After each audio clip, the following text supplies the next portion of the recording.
بسم اللہ الرحمن الرحیم۔ السلام علیکم دوستو، میں ہوں انوار احمد اور آپ دیکھ رہے ہیں آپ کا اپنا چینل اللہ دین۔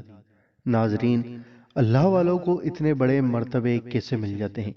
تو آئیے ناظرین جانتے ہیں حضرت بشر حافی رحمۃ اللہ تعالی علیہ کو بلند مقام کیسے عطا ہوا۔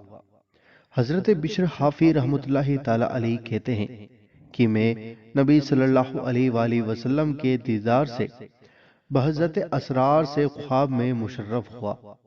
آپ نے مجھ سے پوچھا، بشر حافی، جانتے ہو اللہ نے تمہیں تمہارے ہم زمانہ لوگوں سے بلند مقام کیوں دیا ہے؟ میں نے عرض کی، نہیں یا رسول اللہ۔ آپ نے فرمایا، اس لیے کہ تم نیکوں کی خدمت کرتے ہو، دوستوں کو نصیحت کرتے ہو، میری سنت اور اہل سنت سے محبت رکھتے ہو اور اپنے دوستوں سے حسن سلوک روا رکھتے ہو۔ تو ناظرین، آپ نے دیکھا کہ یہ اچھائیاں کرنے سے انسان کا مقام بلند ہو جاتا ہے۔ تو ناظرین، آپ کو اور ہمیں بھی چاہیے کہ ہم ایسی پیاری پیاری اچھائیاں کرتے رہیں اور اپنے مقام کو بلند کریں۔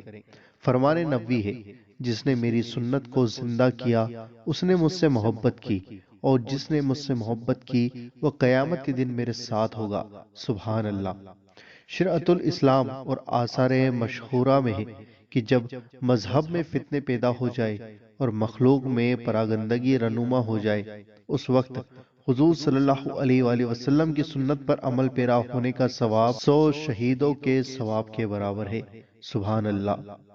حضور صلی اللہ علیہ وآلہ وسلم نے فرمایا، میری تمام امت جنت میں جائے گی مگر جس نے انکار کیا۔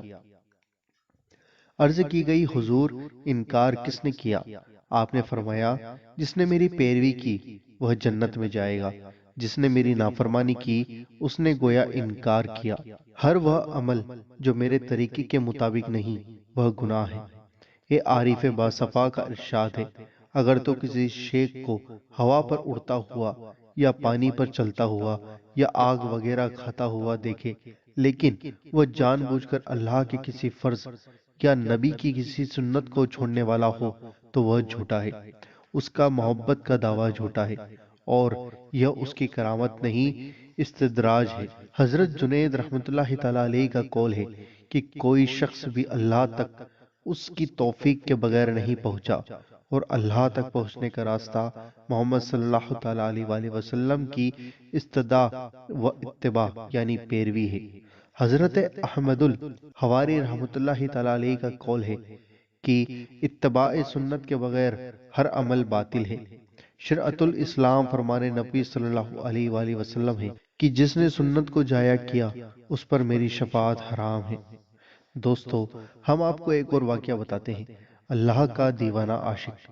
ایک شخص نے ایک دیوانے سے ایک ایسا کام ہوتے دیکھا جو امید کے خلاف تھا۔ وہ جناب حضرت معروف کرکی رحمۃ اللہ تعالی علیہ کی خدمت میں پہنچا اور واقعہ کہہ سنایا۔ آپ نے کہا، اللہ کے بہت سے عاشق ہیں، کچھ چھوٹے ہیں، کچھ بڑے ہیں، کچھ عقل مند ہیں اور کچھ دیوانے ہیں۔ جس شخص کو تم نے دیکھا ہے وہ اللہ کا عاشق دیوانہ ہے۔ دوستو، حضرت فضیل رحمۃ اللہ تعالی علیہ کا قول ہے، جب تجھ سے پوچھا جائے تو اللہ سے محبت کرتا ہے تو چپ ہو جا، کیونکہ اگر تو نہیں میں جواب دے گا تو یہ کفر ہوگا، اور اگر ہاں کہے گا تو تیرے اندر عاشقوں جیسی کوئی صفت ہی موجود نہیں ہے، اس طرح تو جھوٹا سمجھا جائے گا، تو خاموشی اختیار کر کے ناراضگی سے بچ جا۔ جناب سفیان رحمۃ اللہ تعالی علیہ کا قول ہے، جو شخص اللہ تعالیٰ کے دوست کو دوست رکھتا ہے وہ اللہ کو دوست رکھتا ہے، اور جو اللہ تعالیٰ کے احترام کرنے والوں کا احترام کرتا ہے وہ اللہ کا احترام کرتا ہے۔ جناب سہل رحمۃ اللہ تعالی علیہ کا قول ہے، خدا کی محبت کی نشانی محبت قرآن ہے۔ خدا کی محبت اور قرآن کی محبت کی نشانی محبت نبی ہے، اور نبی کی محبت کی نشانی نبی کی سنت سے محبت ہے، اور سنت کی محبت کی نشانی آخرت کی محبت ہے۔ آخرت کی محبت دنیا سے نفرت کا نام ہے، اور دنیا سے بغض کی نشانی معمولی مال دنیا پر راضی ہونا اور آخرت کے لیے دنیا کو خرچ کرنا ہے۔ حضرت ابو الحسن زنجافی کا قول ہے، عبادت کی بنیاد 3 چیزیں ہیں: آنکھ، دل، زبان۔ آنکھ عبرت کے لیے، دل غور و فکر کے لیے، اور زبان سچائی کا گہوارہ اور ذکر و تسبیح کے لیے، جو چنانچہ فرمان الہی ہے، تم اللہ کا بہت زیادہ ذکر کرو، صبح شام اس کی تسبیح بیان کرو۔ دوستو، حضرت عبداللہ اور احمد بن حرب ایک جگہ گئے۔ احمد بن عرب نے وہاں سوکھی گھاس کا ایک ٹکڑا کاٹا۔ حضرت عبداللہ نے جناب احمد بن عرب سے کہا، تجھے 5 چیزیں حاصل ہو گئی۔ تیرے اس کام سے تیرا دل اللہ کی تسبیح سے غافل ہوا۔ تو نے اپنے نفس کو اللہ کے ذکر کے علاوہ کاموں کی عادت ڈالی۔ تو نے اپنے نفس کے لیے ایک راستہ بنا دیا جس میں وہ تیرے پیچھے پڑے گا۔ تو نے اسے اللہ کی تسبیح سے روکا اور قیامت کے لیے اپنے نفس کو رب کے سامنے ایک حجت دے دی۔ حضرت شیخ سری سختی رحمت اللہ تعالی علیہ کہتے ہیں، میں نے شیخ زرجانی کے پاس پیسے ہوئے ستو دیکھے۔ میں نے پوچھا، آپ ستو کے علاوہ اور کچھ کیوں نہیں کھاتے؟ انہوں نے جواب دیا، میں نے کھانا چبانے اور ستو پینے میں 70 تسبیحوں کا اندازہ لگایا ہے۔